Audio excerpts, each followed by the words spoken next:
we just heard from him a moment ago. When the tie was still in the balance at 1-1, and it could have gone either way, Virgil van Dijk's header from that corner was so decisive, Graeme.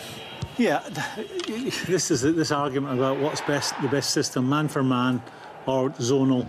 You know, the Germans were going zonal, Hummels was standing on the 6-yard line, and Virgil van Dijk got a run on him. He was always going to win this ball. What they should have done, yeah, go zonal, but get someone to block Virgil van Dijk's run, because he is the obvious threat at set pieces. He's a monster of a man, you know, he's so athletic. Tommy, it was actually the sort of goal Liverpool used to concede until they signed him. Yeah. Until they signed him to stop that sort of now they top the Premier League for set-piece goals on 17, 4 ahead of Tottenham, who are second, so it's a real He's the single reason for that. They've added it really to their armoury. Brian, we looked at the creative side and how they won the tie.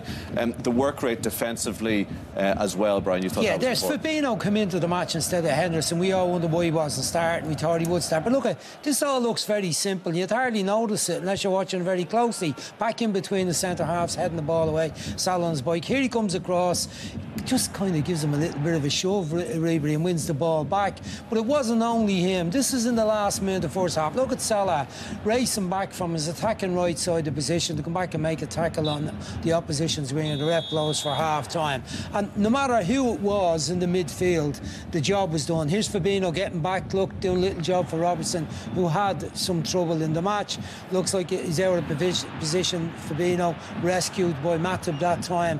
And it was the work rate of the Liverpool midfield and Mane, that was absolutely crucial to the performance. And this was at a stage in the match when it's 1-1 and it's not a foregone conclusion you're going to win the game. This one here is the most important piece, maybe. Fabinho left in 1v1 with Coleman, and he just makes the timing of the tackle perfect and gets it out of play. And last words to a man who has lifted the European Cup for Liverpool.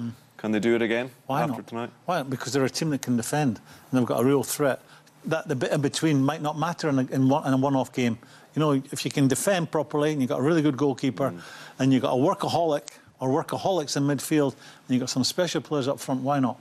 It worked out perfectly for them tonight, didn't it?